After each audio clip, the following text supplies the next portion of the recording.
This is John Adams' Letters from the Front podcast for March 1916. This podcast looks at life in World War I through the letters of John Adams, who was 23 when he joined up in September 1914. He served with the 9th Service Battalion, Royal Irish Fusiliers, and was involved in many significant events on the Western Front, particularly Passchendaele. These are his words, read by his grandchildren, and narrated by his great-grandchildren. This month there are several things that pop out from the letters for me. First of all, that my grandfather had the chance of becoming a corporal, but the promotion would have meant him moving to a different unit. He was not ready for that. One of the many things we hear about the First World War is the camaraderie, the men living and working together. John Adams would eventually have to, through injury. At this time he wasn't ready for it. We also have a letter from John's sister Jeannie to their mother. In it, Jeannie talks about rumours of an air raid over Belfast in March 1916. This was news to me, about air raids even in the First World War, so I had to do a wee bit of research. There's no evidence that the Germans actually made it over to Belfast, none that I could find, but there were air raids in 1916 from Zeppelins, the big balloon things, going up as far as Liverpool, the Midlands, and even up to around the Edinburgh area, obviously targeting manufacturing areas. No evidence of them coming over to Belfast, but it wouldn't have taken that much just to nip across the North Channel or even the Irish Sea from Liverpool. One of the other letters is a letter from John to his brother Jimmy. I do remember my great-uncle Jimmy. He's the only one of that family that was alive when I was alive, and he was just a wee old man in his cloth cap. It's lovely to see in this letter the teasing of Jimmy about the dance, about talking to a girl that John knew, but also at the end of the letter there was the love of brothers. I'm glad to have my brothers working alongside me and doing this project with them. And it must have been really hard for John to be away from his brother, no matter what the camaraderie in the trenches. My name's Mark Adams, and John Adams was my grandfather. By early February 1916, the 36th Ulster Division had been moved up the line to the Somme region. At this time, the area of devastation was confined to a narrow strip of the front line, with farming and other activity still going on in the surrounding countryside. The River Anker, a tributary of the River Somme, divided the sector into two subsectors known as Hamel and Teepwell Wood, with the River Anker in the middle of the swampy valley. The 9th Royal Irish Fusiliers were mainly at Teepwell Wood.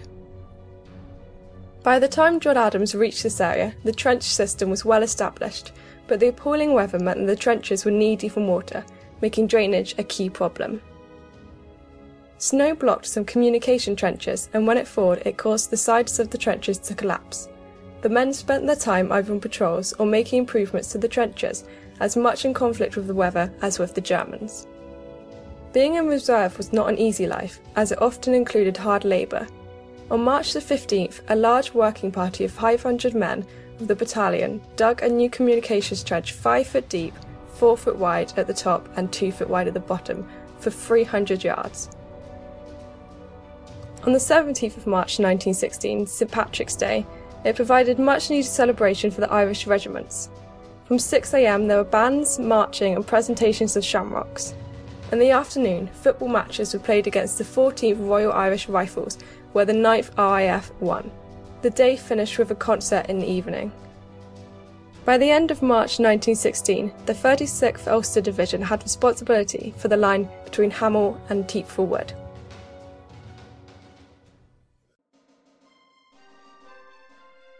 Field Postcard, Friday, 3rd March 1916. I am quite well and am going on well. Letter follows first opportunity. Wednesday, 15th of March 1916, Church Hill, Holywood, County Down. My dear mother, this is just a line to say I got your letter all right. I hope you are better. Do you still feel the pains? Had you any more word from Johnny since I had a postcard from Jack, but Johnny had not got his length when it was written. I have written to them both and sent Johnny his paper. They were lucky boys, got home the time they did. All leave is stopped. Mrs. Cahery was telling me on Sunday that Jim told her to tell me he heard he was getting home and he inquired till he found out where the Fusiliers were and tried to find Johnny. They told him in Johnny's company that he'd just left for the leave the night before, so Jim said before he comes he will try and find him. I thought it was awfully good of him. The young fellow next door has enlisted in the Dublin Fusiliers. He went away this morning. He is a minister's son and he is just a private. The other boy is away about Warren Point in a sanatorium. He is away since the 1st of the month. I don't know whether it's doing him any good. Did you hear from Lizzie lately? I wrote to her but I got no reply. I cut this wee bit out of the paper. I was dreaming Johnny was wounded the other night. I hope you are not listening to anything anyone tells you about Johnny being wounded as anything else. Let them talk away. Don't you worry. He has been very good at writing. There's a whole lot of visitors now. They say there's going to be an air raid over Belfast tonight. Isn't it well we don't live in town? I don't think there is a thing of it. I hope Annie and Jimmy are both well. Write me a long letter soon and excuse this horrid scrawl as I have had to get up so often. Don't be in a bit of a hurry with those things. The weather still keeps cold. Try and keep yourself warm. Write soon. Give my love to all. I remain your loving daughter, J. Adams. Field postcard, Thursday 16th of March 1916. I am quite well and am going on well. I received your letter dated 10th of March 1916. Letter follows at first opportunity. Monday 20th of March 1916, somewhere in France.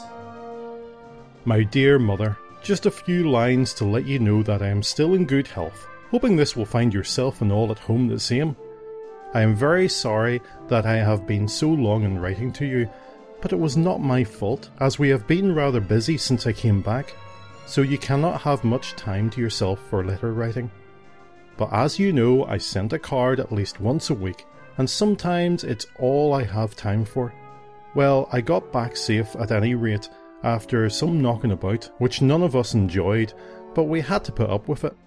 The weather is excellent just now, and I hope it continues as the trenches are a better state owing to the good weather, and I may tell you that we're up against enough without wading into our knees in water.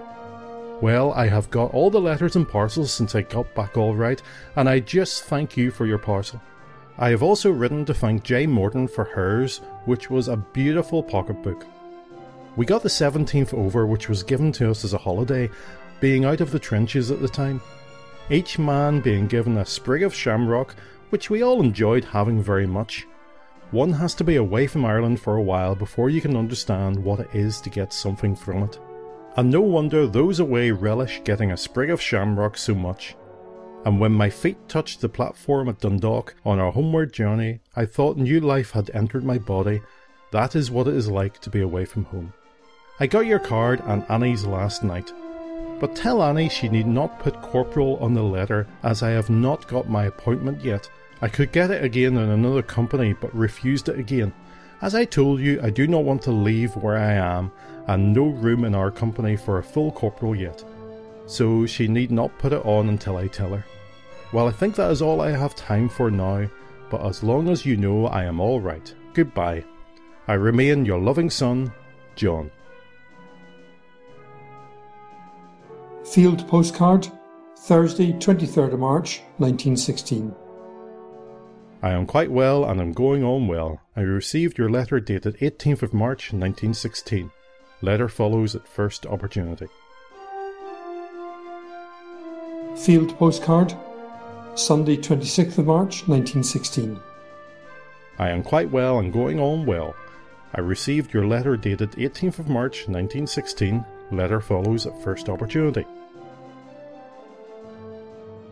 Field postcard, Thursday 30th of March 1916. I am quite well and am going on well. I received your letter dated 25th of March 1916. Letter follows at first opportunity. Friday 31st of March 1916, somewhere in France. Dear Jimmy, I am writing to them all, so I could not leave you out. How are you getting on since I came away? I believe you were at the Orange Ball in Bestbrook, and did your best to do me out of my girl. Mind, I am telling you, you better keep clear of that quarter of the town. Although I am out in France, there's nothing goes past that I do not hear of. But no matter, I think it would take you all your time to knock me out. Did you see J. McCulloch when he was at home? I did not think you knew him, but if you do, then you know a gentleman, one that any man might wish to have as a friend. I believe you had one great fall of snow. Last week we had one about the same time, but there's no trace of it now. It does not stay long in this country. Well, you need not take it angry at what I said, it was a wee joke. Jenny was telling me that she was talking to you at the dance, and what a fine fellow you were. She said you were nearly as good as your big brother, but seemed to have more to say, I don't think. I think I must stop now, or you may not answer it, but I hope you do, as I would like to hear your way about it. No more at present. I remain your loving brother, Johnny. Friday, 31st of March 1916. Somewhere in France, British Expeditionary Force. My dear mother, just a few lines hoping this will find yourself and all at home still enjoying good health, as it leaves me the same at the time of writing. I'm sorry that I have been so long in writing, but I could not really find the time to do so. We have come out for a short rest, and the weather these last few days has been like summer. It is always the same while out of the trenches. It is always fine, and when we were in them you could hardly stand the cold. The last few days we were in there was nothing but frost and snow, and when it thawed it would have taken you to the knees in mud and water. I had a letter from Jeannie yesterday. She seems to be in good health.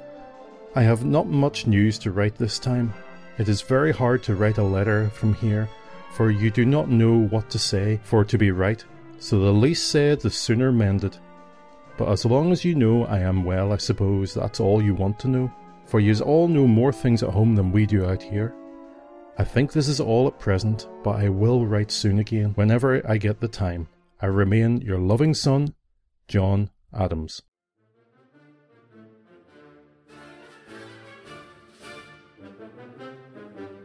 Thank you for listening to John Adams' Letters from the Front podcast. To find out more about John Adams and his family, visit www.johnadams.org.uk/letters. The history of the 9th Service Battalion, Royal Irish Fusiliers, during World War I is taken from the Blackers Boys.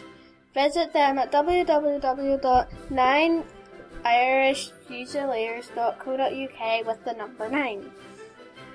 Podcast will be published 100 years after the letters were written, so will be published nearly every month. This has been a Mark's Mess production.